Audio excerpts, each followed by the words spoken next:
Welcome to this episode of our podcast, Fear Less, Do More. Today I have with me somebody whose whole life really has epitomised fearing less and doing more. I'm joined by Simon Cataldo from Cataldo Training and Rescue. Simon's had a really interesting backstory, career that's gone from the fire service to the military to starting up his own business. And he's also got some really interesting and rather unique hobbies as well.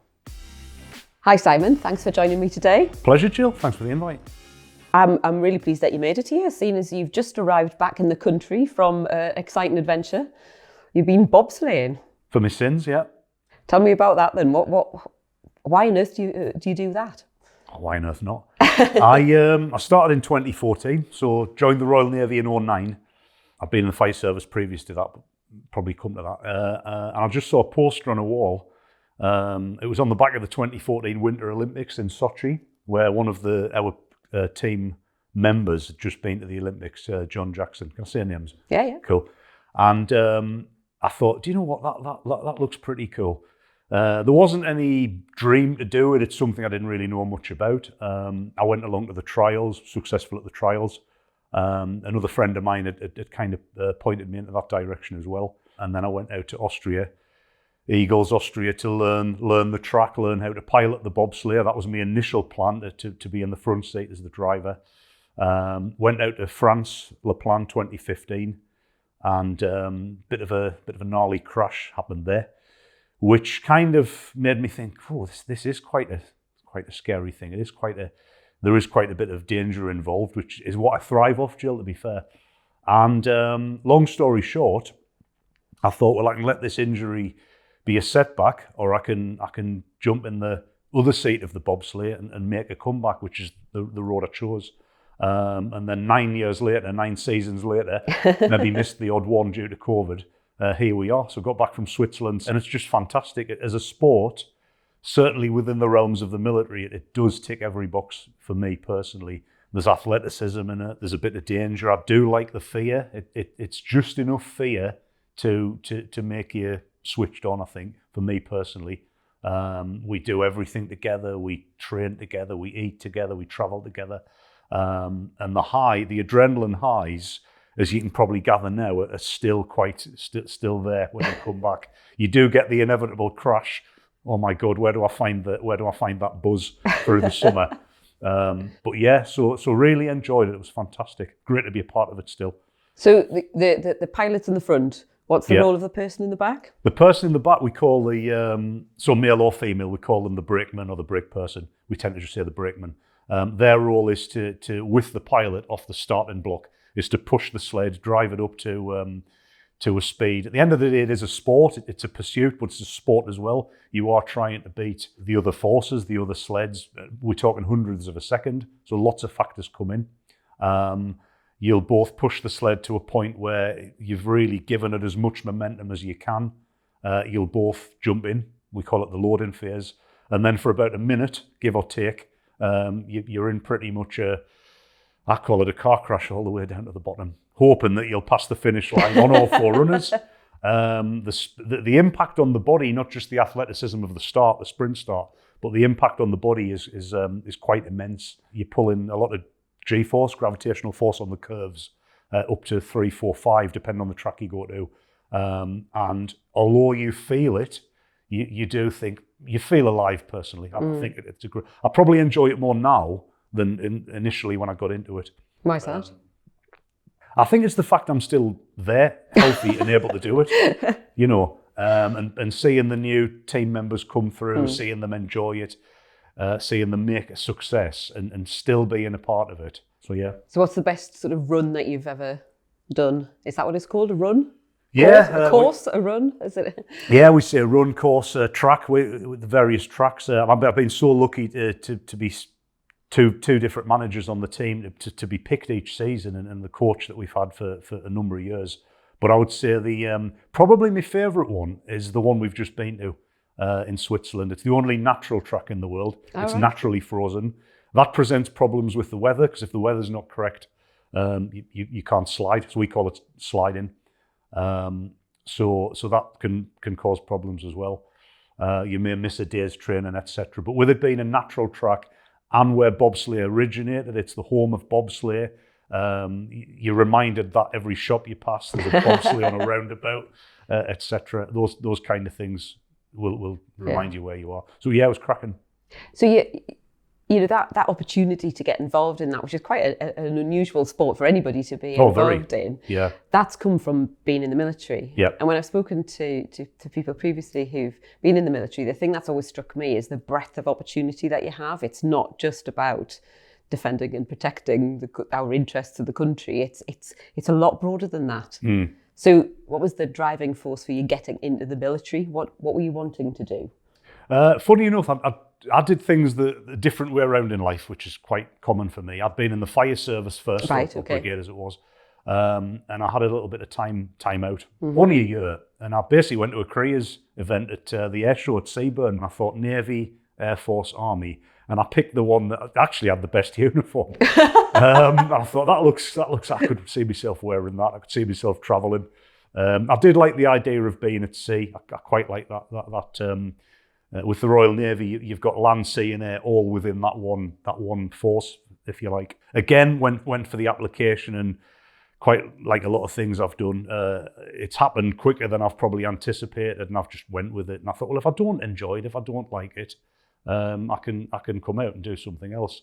But how will I know? And I think I've applied that to many things. But joined as an aircraft technician, something that I had no background in, didn't really know a lot about.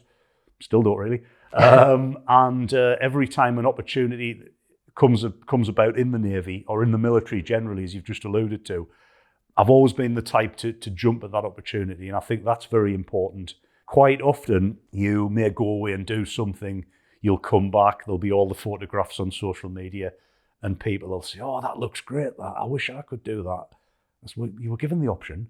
We were all given the option, and I think it's a case of sometimes the word luck is overused quite a lot, and I think it's when the opportunity meets the action, and sometimes you've just got to give it a go. If you don't like it, at least you've tried it.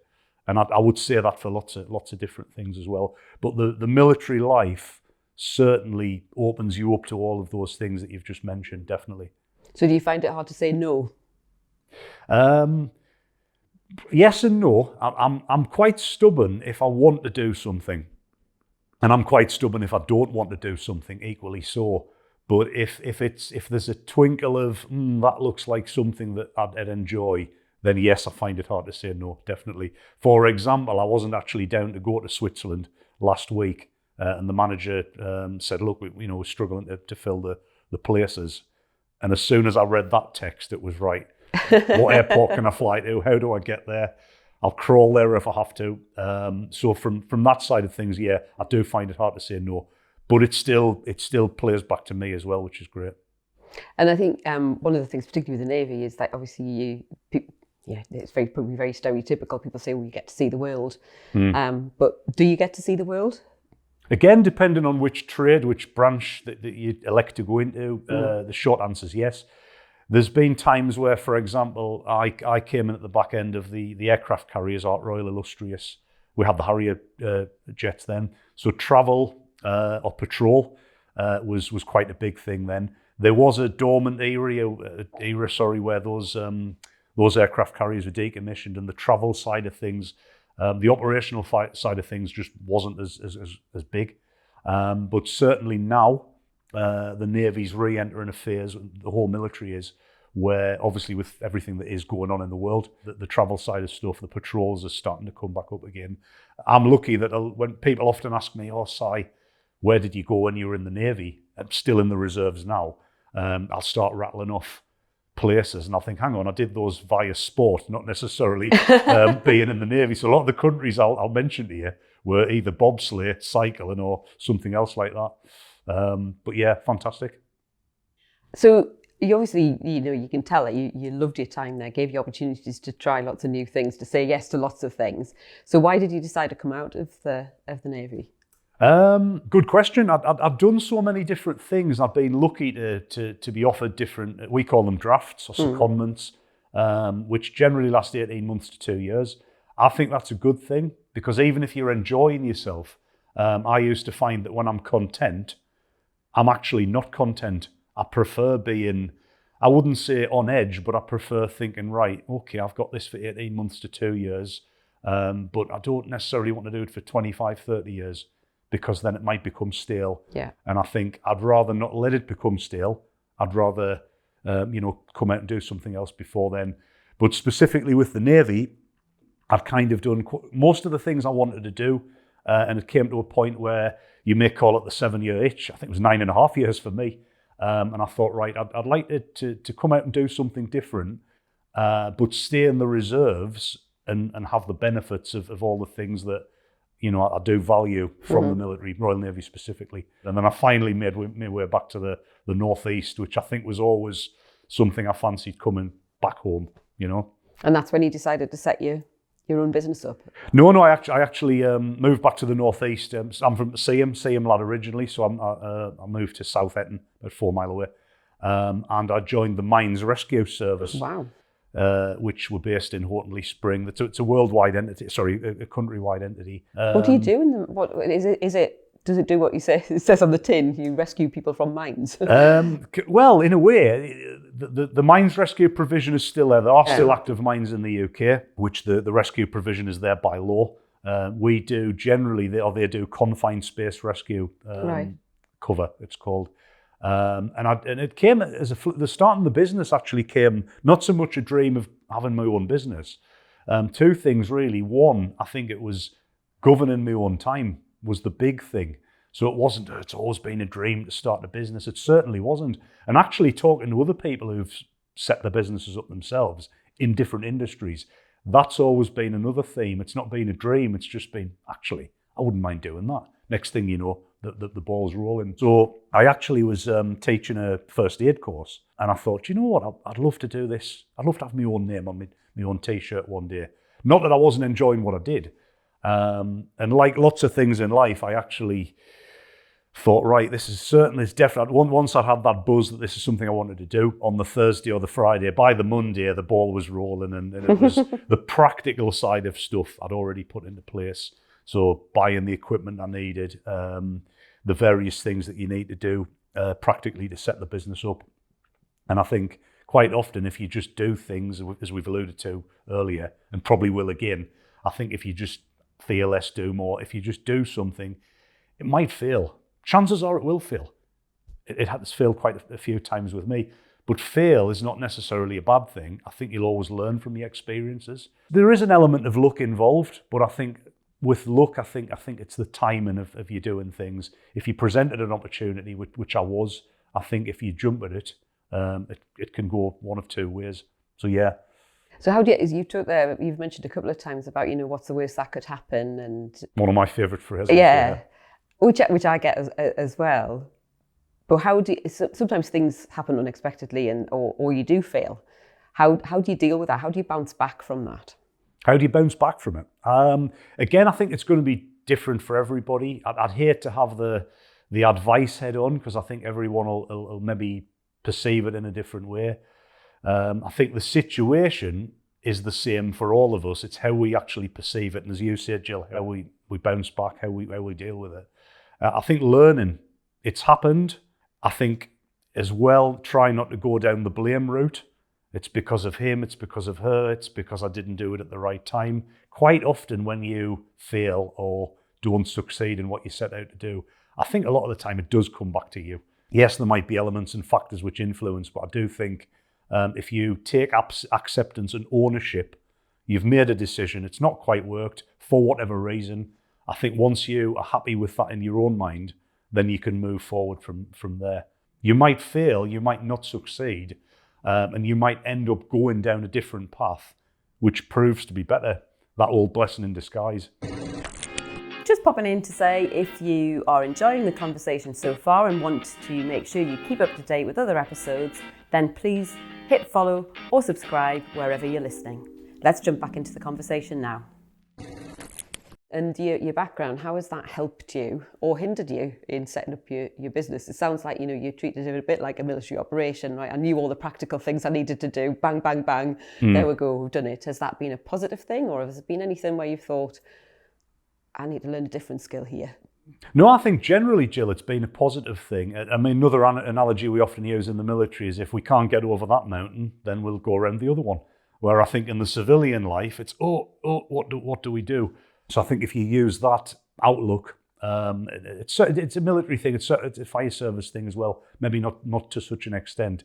But I think sometimes if you jump in and do it, you've already worked out the situation that's going. But I would say, in terms of my delivery of training for Cataldo Training and Rescue, first aid and fire is the main things I focus on because that's what I enjoy. It's where the experience lies.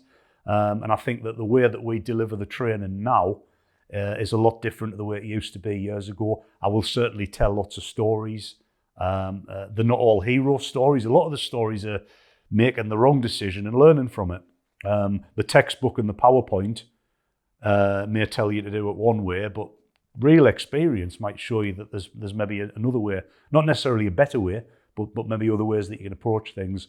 So from that side of things, I would say it's definitely helped with my business, not just the practical things, but the standing up in front of people and delivering a course. And I think letting your personality drive the session rather than facts and figures. 10, 15 years ago, funny enough, I used to detest these type of courses because they were literally delivered click, click, click through slides, people reading verbatim off slides. And I used to sit there and think, well, if you need to read off a slide, that's not very good. It should be up there. Don't quote me on that. However, so the way that I tend to deliver my training sessions, first aid at work and fire predominantly, is with experiences. It's getting experience of the candidates as well. They may be sitting there thinking, do you know what, I have an experience, I have a story which might be relevant. And I say, please, please, please, guys, you tell me your stories as well. There's nothing worse than me being on transmission for 2-3 days, whatever it may be. So I think that side of it, Gill, definitely has helped. Hindrances, again, I try to turn a negative into a positive, but I think sometimes you do need to remind yourself that you're dealing with civilians who maybe don't have that experience, which is not a bad thing, it's a great thing, but we may sometimes be guilty of, just do it. What's the worst can happen? Favourite phrases of mine. And I'm not saying that's the correct way. Sometimes it probably is a good idea to sit back, think before jumping in, which I am guilty of the latter quite often. So when you're working with different sorts of people who don't perhaps have that attitude, who perhaps have been in a corporate world for a long time, say it's an insurance company, everything's about risk, managing risk, keeping away from risk. How do you encourage people to step outside of that comfort zone? I think first and foremost, don't go in with, and this probably comes quite natural to me, don't go in with this is the way we do it. Mm-hmm. There is no other way. Certainly in first aid, methods change. They come back around full circle quite often. And I would say that I certainly go in straight away, and I'm not there to change things. I'm not there to change their policies or the way they do things. It literally is, like we alluded to earlier, sharing experiences from previous careers, previous life, and saying this is what we've done before. This is what I've personally done before, and it's worked. Sometimes it hasn't worked, so we've done it that way. But the ones that have worked, we'll share as well. And I think with that type of environment that you've alluded to there, it's a challenge for me to bring myself with that level. So try and dispel the military a little bit, the ex-fire service background, and get myself, chat to them as well. For the first hour, 45 minutes an hour, that there is no first aid or fire gets mentioned. It literally is, I don't like the word icebreaker because that sounds a bit forced, but it literally is me finding out from the people in the room, what's your background, making a connection, what's your age range, what's your background. And I think that certainly relaxes everyone. It brings us all in to the certain queue. I mean, whenever somebody says health and safety to me, the first thing that comes into my mind is being in the brownies and having to resuscitate Resuscitana, or whatever she was called. I think she was called Resusciana or something like that. Yeah. It was a torso on the floor, yeah. disinfecting her mouth and doing all of that sort of stuff. But you've said, that first aid has moved on quite a bit. I presume there's still quite a bit around that sort of life-saving first attender type thing, but there's been a big growth as well in support around mental health first aid. Is that something that you've seen as well? I've seen, it's something I'm due to make an entrance in. It's not something, I will admit, it's not something I have a massive experience in personally from a personal level. And it's not something that I'm very yet to read the signs, I think, in other people. I think that's a generational thing, and I will put my hand up and admit that. But it is certainly an area I'd like to get into, because as I've noticed, the younger generation now, I think there's a lot of pressure on them when it comes to social media, etc. So I think to kind of zero in on that, Jill, when I was a youngster, so to speak, quite a few years ago, it was almost cool to be different. If you did something different, if your appearance was different, it's, oh, they're setting a trend. And I think nowadays with the younger generation, particularly in males, I find that one person will wear a certain branded clothing, will do a certain thing, go to the gym, whatever it may be, then everyone has to be the same and follow that. And if you're not quite achieving what Mr. X is, then people can feel quite low. And I think that's something that we need to really, as a society, look at more, personally. Yeah, and I think when you look around at sort of role models and body positivity and things, I think women have become very good at supporting each other. Yeah. You know, if you look on social media, whenever there's a woman posts a photograph of herself, you know, in a bikini, say, all of her friends pile on, you look amazing, you look brilliant. Men don't quite have that. Men don't have that support network from other men saying, you're great, you can do that. And I think there is a growing sort of bank of issues around mental health that do particularly affect men. So I think, you know, if you can make that connection with people and you can support people, then that's got to be a good thing as well. Oh, I agree, Jill, 100%, yeah. But certainly as I'm teaching courses and delivering courses and working, for example, last week, working with the younger guys in the early 20s, the younger guys in the bobsleigh team. So obviously I'm 20 years older now, but mentally I still almost feel on the same level. They're probably more mature than me. But I did notice how there's there is quite a pressure. Social media, again, you know, it's great and it's bad. And I think it's great for promoting what you do. It's great for sharing exciting experiences, I think. But it also, as we all know, it also goes the other way. And I think if it's being used to better other people. I think a couple of videos of a bobsleigh run in Switzerland's fantastic. I think if you're using it for that type of thing, but if it's all selfies in gyms and things like that, I think the pressure on the younger guys today, certainly the younger male generation, is quite bad due to that. So it's something we need to look at. So what's your sort of vision for the business? What would you like to do with it? To be quite honest, I think where I'm at now is good. I did allude earlier about being content and relaxed, which I think is a great place to be, but certainly nothing which I would want to keep going for any length of time. In terms of the business, I'm quite happy being a one-man band, so to speak. Cataldo Training is just me on my own. I do like being the boss of myself, of my own time. I will probably start looking at delivering different courses, and mental health will probably be the next one that I'll certainly get some experience in and move into that, and just expand the first aid and the fire side of stuff as well. But I feel comfortable delivering those due to the previous experience. Yeah.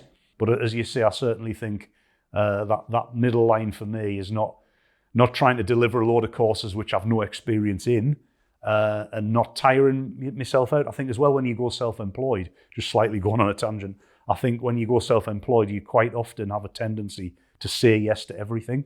You try and please everyone. I'm old-fashioned, I've got a diary and a pencil, and I think in my first year, the diary was full, which from a financial point of view sounds great.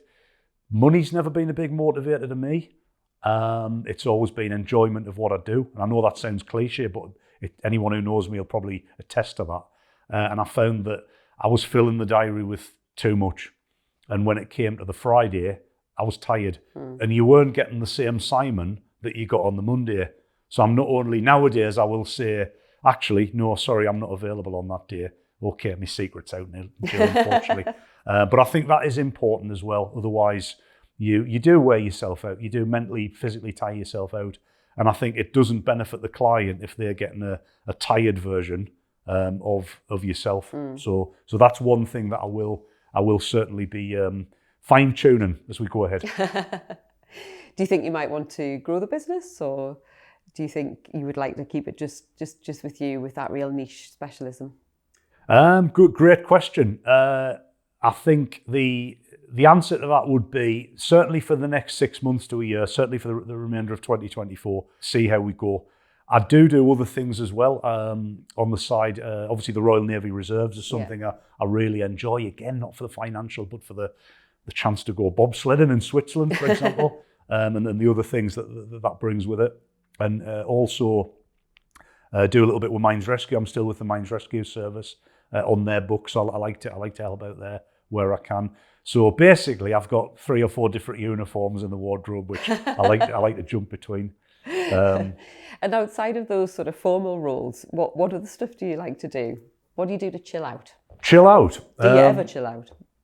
Oh yeah, friends would tell me that I'll do nothing but chill out, to be fair. I think, to answer that one, Gill, I don't see those, certainly what I do now, I don't see it as work. I see it as something that I really do enjoy. And I think maintaining that, not doing as much as I probably did before, I think that's been a key to staying fresh and staying interested and not resenting what you do. So I think that's been the first factor for me with that. But I certainly think that as we move forward, there's definitely a few little avenues to go down. But personally, to chill out, love to cook. That's the Italian in me, Cataldo. That's something I really enjoy. I don't see it as a chore when I get home. I see it as, right, what can I knock up tonight? You know. What's your best dish? Best dish? Funny enough, the one I'm always asked to do is tiramisu. Oh, right. Which that's a surprising one. I thought it was going to be a pasta dish of some sort. Oh, they're all pasta dishes, yeah. I do like making a good pestle and mortar pesto. Okay. That's something I enjoy. But yeah, as I say, in the travel side of stuff, I'm lucky though that the things that I enjoy kind of come with the things that I do as well. But cycling's my main one. That's where I really enjoy getting out in the fresh air. Sometimes with a team, sometimes on my own. And quite often I enjoy that's my thinking time. I'm not really a one for being in front of the TV and watching series. That's not podcasts I enjoy, and I'm not just saying that because I'm on one. I do enjoy listening to what other people have done, what they've achieved, what makes them tick. I think podcasts are great. But in terms of binge watching series, it's something, probably an age thing, I'm showing my age, it's something I've never really done. So I think being out in the fresh air, being outside, spending a lot of time with family as well as they get older, I think is important. And I think in the Northeast, we've got so many things here that we can do and we can enjoy. Sometimes I might like the city life. Sometimes I might like being on the coast. And I think, just keeping it fresh, really, and enjoying it. Yeah, we're really lucky in this part of the world that we've got everything that you could want really on your doorstep. You've got within 20 minutes, you can be either at the coast, in a city, up in the mountains, out in the fields. You can do just about anything you want. I think we're really fortunate to have that. Yeah, and I think, like I mentioned right at the beginning, Gill, of the interview, I think there was always a little burning, excuse the pun, a little burning desire to return to the Northeast, because you mentioned the area and what it offers, I think is great, but I also think there is something about the people up here. And when you live up here, you probably don't realise that. You just think that's the norm. You move away, you start to work with other people. I'm not saying that there's a problem or there's anything wrong with other areas, but you certainly think, I miss the Northeast. And you will meet someone from the Northeast and you will talk to them as if, probably like today, you'll talk to them as if you've known them for years. And I think that is something very unique that we have up in the Northeast, which can only be a good thing. As we've talked about, the podcast is called Fear Less, Do More. What's the one time in your life where you've been most frightened, either on a personal or a work front?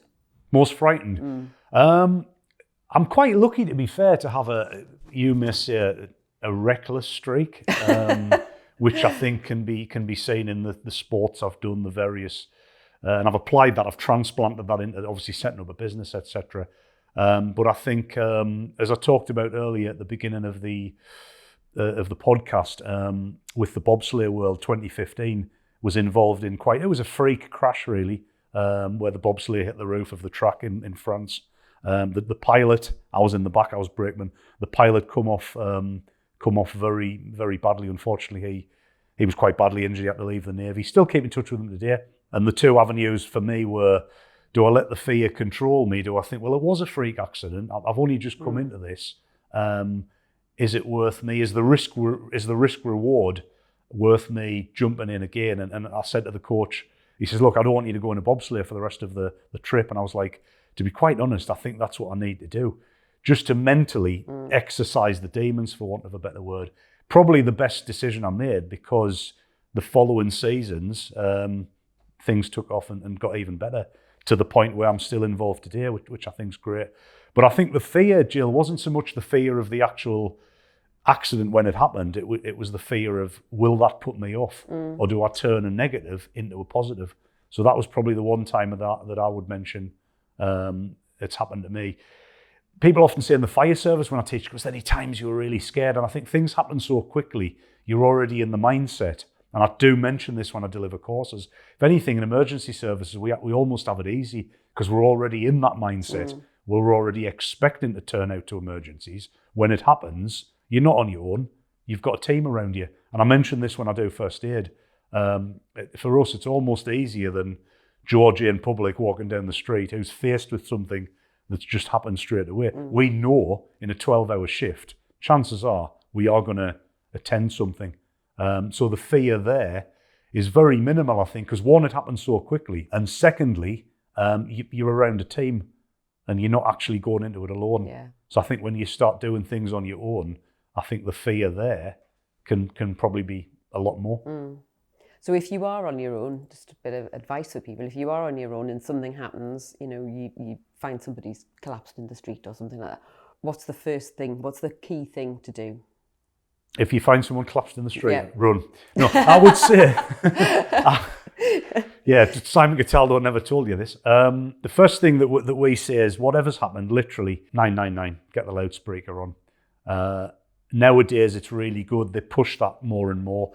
I always used to say in the fire service, if it's a false alarm, we don't know it's a false alarm till we get there. And that was the line of thinking then, which I think served us well.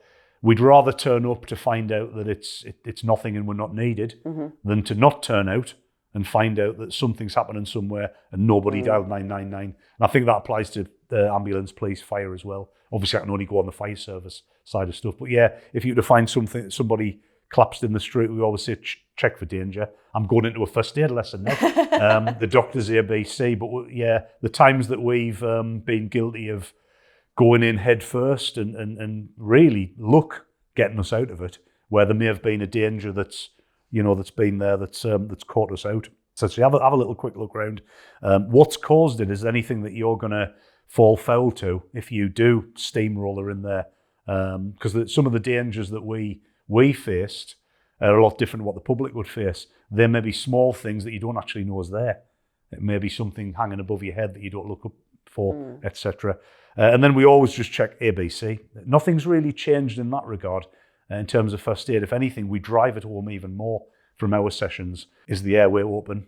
Is the casualty breathing? It's a simple yes or no. If they are, great, but monitor them. If they're not breathing, then run and get a defibrillator, find out where the defibrillators are, and just stay on the line with the 999, and they'll hopefully provide the advice and be there as quick as they can. Again, with first aid courses, we do tend to spend a lot more time on the, putting it bluntly, on the things that may kill you. For example, not breathing, CPR, etc. Rather than 20 years ago, you'd tie the perfect sling. You'd spend 3 hours tying the perfect sling. Oh yeah, I remember that from the brownies as well, doing slings. It's not something I do a lot of on my courses, and I know a lot of my colleagues, funny enough, all ex-firefighters, it's not something that we spend a great deal of time doing, because we're not looking for perfection in first aid, we're looking for action. And again, it's something that's resounded, I think, through the podcast, but my life is, I always say to my candidates in first aid courses, I've only ever failed or not passed 2 candidates.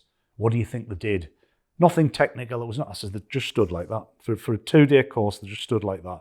They didn't engage. They didn't get involved. I says, I'm sorry, I can't give you a certificate. I want you to do something. Even if what you do might not be the best course of action. You might dial 999. You might run and grab the defibrillator from the supermarket wall. You might stand on the corner outside and give the ambulance a wave and show them where they're going. That is doing something in first aid. You may take your coat off and put it over somebody to keep them warm. To me, if you do something, certainly in the first aid world, can't ask any more of you. If you stand back and do nothing, you've pretty much guaranteed a demise. That's what I would say is a big thing now. So we've talked a lot about sort of fear and managing that fear, and the podcast's Fear Less, Do More. What would you like to be doing more of in the future? Staying healthy, really. I think it's a bit of a cliche, but I think doing more of the same. So finding the balance. So maybe doing less of some things, ironically, and doing more of others. I think certainly this year, I'd like to do more of the firefighting side of stuff. First aid was probably 80% to 20, and that's a random figure, of my delivery of my training. I've certainly got more into the fire side of stuff, which plays into my background as well. So certainly coming into that a little bit more as well. From a personal point of view, outside of business, I think being away last week just reaffirmed how much of an emphasis I place on being part of a team, being in a good position, being fit and strong, being, as the years advance, being part of something. And certainly a lot more self-care, I think, is called for as the year goes on. By that, I generally mean getting back into the train and the cycle and the stuff that I really enjoy. But from a business point of view, Jill, yeah, I think things are going in the right way. Well, that's a great place to end. So thank you very much, Simon, My for pleasure, joining me Jill. today. Thanks for having me on. Enjoyed speaking to you. Thank you. Thanks for listening. We hope you enjoyed that episode of our podcast, Fear Less, Do More. If you did, then please follow or subscribe. If you enjoyed what we talked about in this episode, then you might enjoy this one here, which is also linked in the show notes. Thanks for listening.